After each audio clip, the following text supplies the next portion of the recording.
Welcome to Just Greg. What's going on? It's been a while since I've dropped one of these. It's the week of Thanksgiving. Give thanks, do all those sorts of things where you watch all these videos on the internet and they make you feel like shit because you're not giving away like, $1,000 to a random stranger. You know, those types of videos. You go down rabbit holes sometimes with things like that. But I got a fun one. This is welcome to the family Thanksgiving. You ever been to a giant family, almost reunion-sized family Thanksgiving? Well, this is kind of a story about an amalgamation. Is that the right word? A whole bunch of people getting together, all sorts of family members. Some you've seen recently, some you haven't in like 10 years. You know, one of those kinds of family reunion style Thanksgivings. Or maybe it's just your family every year. I don't know. Like some families get together every year and it's just an absolute crazy time. Well, this is kind of what I was thinking about that. Excuse me. Goodness. I haven't talked in a hot minute. So, families, they come in all shapes and sizes, crazy, not crazy, left, right, super religious, not super religious, super sports fanatics, got to watch all the games. Some people just don't give a shit about sports at all, right? It's the mix of all of that that's the fun part about Thanksgiving, right? So, this is how I imagine most I can't say most families, some families. And this is kind of, going back through the memory bank of different Thanksgivings I've attended, either at my families, in cousins and uncles and aunts and grandparents and all of those sorts of things, like going to their houses and shit like that. So this is going to somebody else's house. This is not at your house because God forbid it's at your house. It just takes a turn for the worst and you get fucked with dishes. So you know that the number one rule of Thanksgiving is always go somewhere else. The rules. Unless you're that person that is a glutton for punishment, then go for it. It's on you. But the family usually starts out all peaceful, right? Super calm, collected. It's 11 o'clock in the morning, right? People start showing up, because it's a family event. It's a family day thing. It's peaceful. There's 4 generations of family coming together. You've got grandma and grandpa. You've got aunts and uncles, mom, dad. You've got the sons, daughters, whatever, their spouses.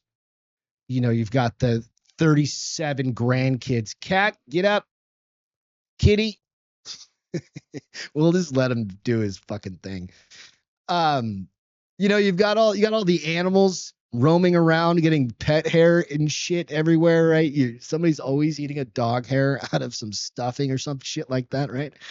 So, everyone is super happy, hanging out. People are arriving. The smells in the air are amazing. It's all good, right? People are cracking beers at 11:30 in the morning. It's wonderful. This is your family right here. Don't look too closely on this family because this is completely AI grok-based family. And we're going to zoom in on some of these folks and we're going to make imaginations happen. Because some of these folks in this picture, while it's displayed off in, it's kind of a far out picture, whatever you call it, we'll zoom in and you'll see what I mean. So this is the family. Then you get to about like the early arrivers. Aunt Bertha got there at 10, right? She cracked that bottle of Chardonnay the second she walked in the door, right? And this is good old Aunt Bertha. I don't know where I came up with these names. They just sounded good. I was trying not to make sure I was really trying to make sure I didn't offend any family members. Right? Be like, oh, that's Aunt so-and-so or whatever. You know what I mean? You don't want to do that on Thanksgiving, especially when you're throwing this out on the internet for the rest of the world to see. So Aunt Bertha, after her second Chardonnay before 11 a.m., starts in on the 18 kids in the house being too loud because they're running around. They haven't, the grandkids haven't seen each other in, 6, 8, 10, 12 months, right? Since the last time they were hanging out. And now they're all like a foot taller than they were the last time you saw them, right? And you could contain them to one room. Now they're just zipping through the house, stomping everywhere, right? And you're like, get the hell outside, go play football or something. But don't get dirty. Because if you get dirty, you have hell to pay. Because those are your going to church clothes that you're wearing this time that you'll probably won't wear until next. And no, you're not even going to fit in them. Go fuck them up because you're not going to fit into them next year anyway, right? And the shoes, try to make them at least don't track mud in the house. This isn't even your house, right? These are all the comments that are being made by their mom and dads. But Aunt Bertha starts some shit, adds a little tension, a little stress to the house right off the get-go. So you can see the twinge in her eye, the little flip of her eyelid. She gets that feel to her because she's older now. Her kids are grown, right? Her kids are grown. Her kids are out of state. They live in Mississippi or Missouri or some shit, right? They're going to their significant other's house. She ain't got to worry about this. She came over to Aunt, what the hell's her name? Aunt Diane's house to have dinner at, we'll get to this part in a minute. So Aunt Bertha's, feeling pretty tipsy, but she's not doing anything. She's just sitting on a bar stool, kind of like I'm sitting here with, instead of a Coors Light, she's sitting there with a Shard, a nice, cool glass of Shard. She's swirling it, just judging the shit out of everyone. And it's fun. It's funny if you're sitting back watching, right? So everyone's hanging out, just chilling. So you've got 3 chefs in the kitchen also, right? There's somebody doing the potatoes. They're peeling potatoes. They're snapping green beans. They're getting the rolls ready to pop in the oven that you don't need to worry about those for another 4 hours, but they're ready. They're ready. So you have 3, 4, 5 chefs, a couple sous chefs. Most people in there don't know what the hell they're doing except for, like your mom, your aunt, maybe a couple of other folks. But mostly everybody should not be in the kitchen because it's too small anyway. But that's where everybody always hangs out. This is where the food is, right? It's kind of funny. So then you've got on the other side of the house, you've got Grandpa having a conversation with Uncle Brandon. Uncle Brandon's from Seattle, right? Grandpa Tom is from Texas.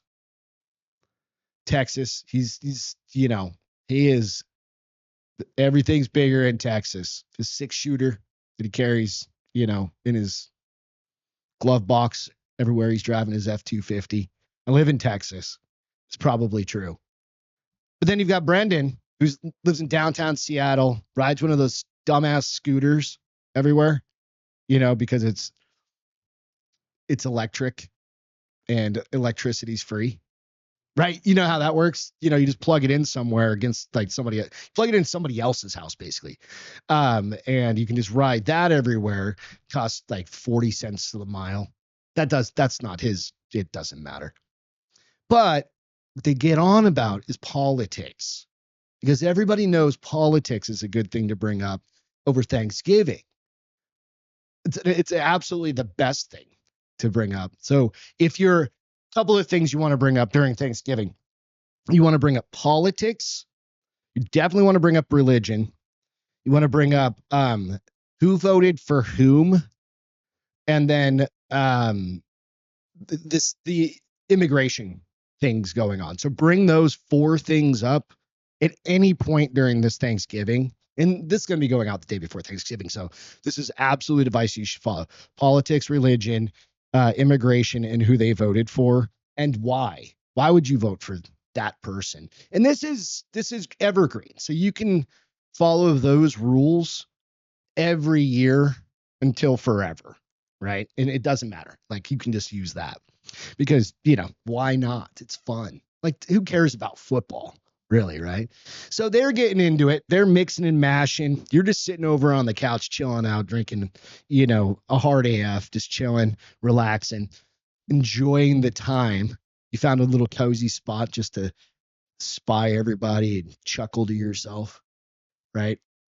Being a fly on the wall is kind of a fun part about Thanksgiving, is just kind of sitting back, have some conversations, do those sorts of things, but really just take it all in, especially with a big family. It's really spread out all over the country. You really get some different viewpoints. It's hilarious. Then, keeping in mind, everybody's chilling, eating, snacking, right? It's say 1-ish o'clock in the afternoon. Then you've got pregame drunk cousin over here. He's the one in the middle in the checkered shirt. There's a reason his face looks like that. Besides the AI thing, it's actually because he's completely shithouse hammered. He's fucked up.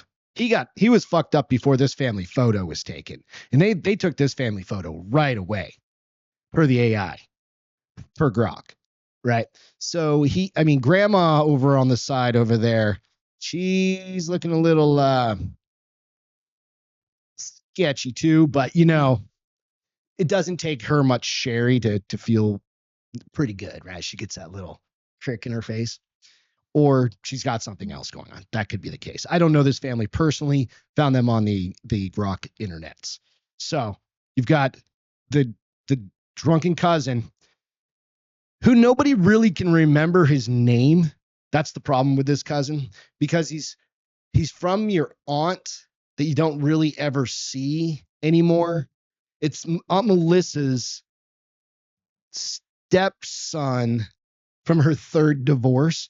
He just happens to live in town because he's close. So he's always got that invite, right? So he was out drinking the night before, got up at like 10:30, rolled his happy ass out of bed. And he's like 27 here. So rolled his happy ass out of bed. He just moseyed on over to Aunt Diane's house. And he got center billing in this photo too. He's right top center of this thing. So, he's already passed out on the couch. He's nearly spilling a beer. He's not passed out. He's just dozing. We'll say dozing off. But it's funny because you snap a picture of him and he's the one you share with all your close cousins because, he's never going to get it. Nobody's ever going to throw that out on you, right? It's kind of funny. So, overall family dysfunction, it's always been hidden. There's always going to be some level of family dysfunction, and it's funny, right? Because you're riding that War of the Roses on a family level real close, right? It's almost nuclear, but you guys keep it together just enough. And, the house is nice and pristine. Everything's good, but there's always this little bit of shit going on. Everybody loves each other, but there's always some shit going on. Every family has this, and it's awesome, right? So basically, it's it really is the art of pretending that your family's perfect, and it's not, which is awesome. Again, that's great. Somebody really needs to shut those fucking kids up that keep running back and forth through the house, and they really need to stop feeding the goddamn dogs candy for the 11th time that Aunt Diane again has told them, stop feeding the goddamn dogs. You're going to kill the dogs. Dogs cannot have chocolate, kids. Telling you. So now the booze is rolling. You've drank a case of Hard AF. It's really not just you, but everybody at the family. Hard AF's rolling. There's like 4 open bottles of wine. 2.5 of them are practically gone. But, the Chardonnay is hitting Aunt Bertha. She's just down in the olives, just popping those things one after another, eating crackers and salami, the charcuterie, if you will, right? Everybody's doing this. It's loud, it's manic, and it's wonderful. It's almost got that Christmas vibe to it, but it's Thanksgiving. You should be thankful that you're sitting on your comfy couch just staring at all these people. It's great.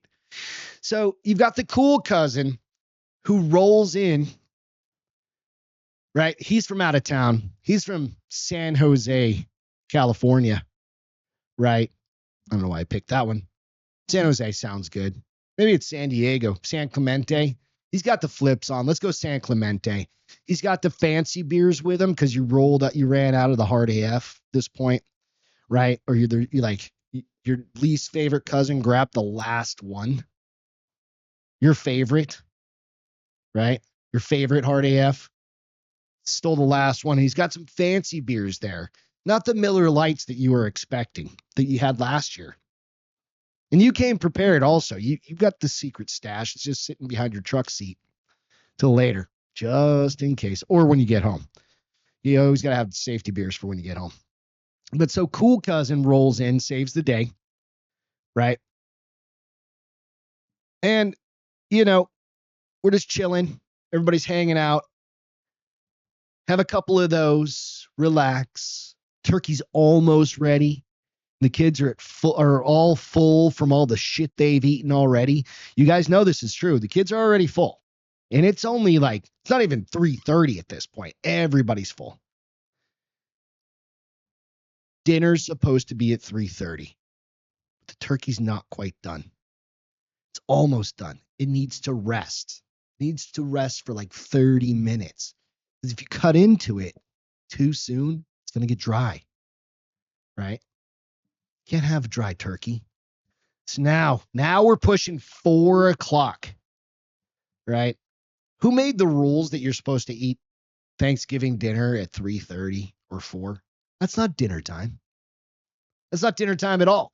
That is the time that you should be not eating, because that's not dinner. Dinner's at 5:30, 6. Some people it's 7:30, like me. But you're pushing 4. 4 o'clock starts rolling. Aunt Diane hollers to Uncle John. Here's Aunt Diane and Uncle John, for those of you wondering. Aunt Diane, Uncle John. Uncle John, go get all the people together. Get everybody to their seats at the 3 different tables you have set up in 2 different rooms. The kids' tables in the other room by themselves, right? So that they don't interrupt all of the adults having their adult time for the first time in a year. But the problem is we didn't plan that out well enough, because you're on rotation, and Aunt Diane was thinking, oh no, the kids will be fine, not realizing that some of those kids are still 4 and 5 and 6 years old, and they can barely wipe their own asses, let alone feed themselves unsupervised, right? So now mom or dad, whichever it is, have to take turns eating dinner once dinner's actually served, or they just get cold food. It's probably both. They got to take turns and eat cold food. You parents. I'm not a parent, but I've seen you have to do this. I've seen this happen over and over. Mom or dad never get to eat a hot fucking meal. What is it with kids? That's why kids need to have their own dinner time, and then adults need their own dinner time. I would eat at 10 o'clock, I think. I don't know. But you're probably exhausted because your parents dealing with all that shit, and you're working and doing all the things, and this is your one fucking day off of the year. You're supposed to get somebody that's feeding you. No. You still got to feed the little ones. Poor planning. What is it? Poor planning equals piss poor performance. I think that's probably it. So it took 2 days to prep for this meal, cost $645, and cooking started around 12 hours ago. And now everyone is finally sitting down. It's about 4 o'clock. Grandpa has to give the prayer. I don't know if you guys have ever heard this one, but here's how it goes. Rub-a-dub-dub. Thanks for the grub. Yay, God, yay. Everyone, let's eat. That was the one in my family that my dad would say all the time. And I loved it. And it's stuck with me forever. And I still say it because I don't know why. It's just always been in my brain. So bring that up also. So it's rub-a-dub-dub. Thanks for the grub. Yay, God, yay. And then you say amen. Anything can be a prayer if you say amen after it, and you have intention behind it. Grandma's pissed. Grandpa smirks. Everybody starts eating. Then one of the devil kids in the other room decides they don't like their food. And literally they have a piece of turkey, some mashed potatoes that they always love, and some fucking gravy. But all they want to have is gravy. So what do? You go pour a bowl of gravy out, and the kid just drinks gravy for for Thanksgiving dinner. It's fine. Give them a roll. Just bean them with a roll. Just lob it at their head. Meanwhile, Diane and John, they're happy. They've got everybody around, right? There's some they can breathe for 3 seconds, right? After Uncle John's already cut the turkey into little broken pieces because I don't know. He cuts a turkey once a year, maybe. It's fine though, because he's like 58 or something like that. He's got plenty of Thanksgiving turkeys under his belt. So it's fun. He's hanging out. You're all hanging out. Everything is done. Just then, right at this time, where everybody's starting to chill out, settle in, get ready. They're just noshing. I think that's the right word. They're just macerating. You're chewing and eating. Basically, you're a glutton at this point because you're just putting 3,000 calories into your system. That's when the family that has to go over to his family shows up. So Shirley, David, and their kids show up because that's the time that they always go to his families first. Everybody's got this family, this cousin, this brother-in-law, sister-in-law, brother, sister, where they go to the in-laws first, then show up at wherever the party, wherever the big Thanksgiving is. I understand it. Right? We've got to go to my wife's parents first. Totally fine. You know how you fix that? Move the fuck out of state. You don't have to ever do that again. You just don't. It's just part of it. You just never have to do that again. You just go somewhere else. Go to Costa Rica, Cancun for Thanksgiving. Is that a thing? Can we go on vacation during? I think you can. Got friends there in Costa Rica right now. And Cancun. In Mexico. Hawaii. That's where they're at. You can go there too. So yeah, so Shirley and David and their kids show up. And, got to make room. Make room in the 3 tables and 2 rooms to fit everybody in because they need seconds at this point because they didn't eat that much at the other one because they were saving themselves for here because Aunt Diane's turkey's the bomb. It's always the best, right? It's the juiciest. Okay, so now Aunt Diane, she got a plate full of cold food. She's not pissed off. She's happy because Shirley and David showed up. Love it. Love it. Love it. Finally, dinner's over. This is where the trouble begins. This is where everyone's trouble begins. The food coma is about to kick in. You don't have a choice. This is going to happen. It's going to happen one way or another. So there's only 2 ways to beat this thing. You need coffee and or to continue drinking. If you're going to continue drinking, you need a designated driver. It's the only way to do it because you're going to be full, tired, and have had a couple of beverages. So the DD Tesla that drives you home, I don't think that's legal though. Don't do that one. Uber, something like that. A wife, husband, boyfriend, girlfriend, I don't know. Somebody that's a DD, do that. If you sit down anywhere in the house that isn't a completely uncomfortable chair that's super hard, it's made of wood, it might as well be a pallet. Sit on that because otherwise, if you get even the slightest comfortable, you're passing out. Light switch off, done. You're going to sleep for at least 30 to 45 minutes. Now, if you make it, and you don't hit the nap button, it's going to be around 6 o'clock at this point. No matter what you do, the sun's going down. And that autonomic response can make them eyes heavy. You're going to start, you're going to naturally start getting a little bit sleepy. That tryptophan's kicked in. All those carbohydrates you ate, you're done for. Problem is now you're looking at a 45-minute drive home. Holy shit. More coffee. You might need to stop for coffee on this one because it's Thanksgiving and you ate 3,000 calories, like I said before. It's all good though, because this is the best part. So much went on during this day that I didn't even mention about this day. You had so many conversations with people and family that you may only see once a year or not even once a year. You know, you may go longer times than this, right? This is the cool part about this. The conversations you see with them, the laughs you had, the jokes you had, the ribbing you give each other, the memories and the stories you told each other, you reminded each other of, those are awesome. Those are core memories that you will have for the rest of your life. And these are core memories that I don't care what age you were at. You will keep these and you will look back fondly on Aunt Bertha drinking those that Chardonnay, right? The kids running through the house stomping mud in, the kid giving too much candy to the dog, the the burnt rolls that year, and all the smoke and the smoke detectors going off, right? All of that stuff is what makes stories. That's what makes families fucking fun and having a good time, right?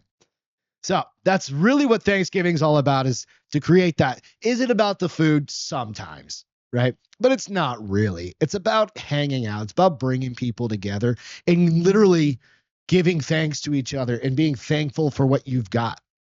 So I hope if you have had those memories, awesome. Keep making them. If you haven't, it's never too late. You can do this. We've invited plenty of people to our house to have Thanksgiving.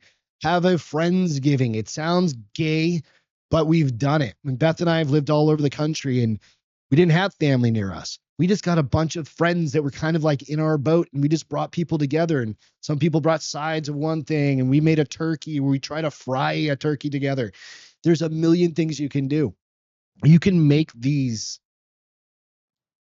stories and these memories yourselves, no matter how far away or how separated you may feel from your immediate family. You can do these things. So with that, I hope you guys have a wonderful Thanksgiving. Thank you for coming along. Little story time with me. Beth and I really, really, really hope you have an amazing and awesome Thanksgiving. We'll catch you guys next time, either on the Bars Open with Beth and Greg or on a Just Greg, or go out and check out Beth's Naughty Reads. Those are always fun. You know what you could do? You could play a couple of those on the big screen during Thanksgiving dinner. There's some really, really, you want to go out and look at the ones that are 5 jalapenos, because those are the best stories.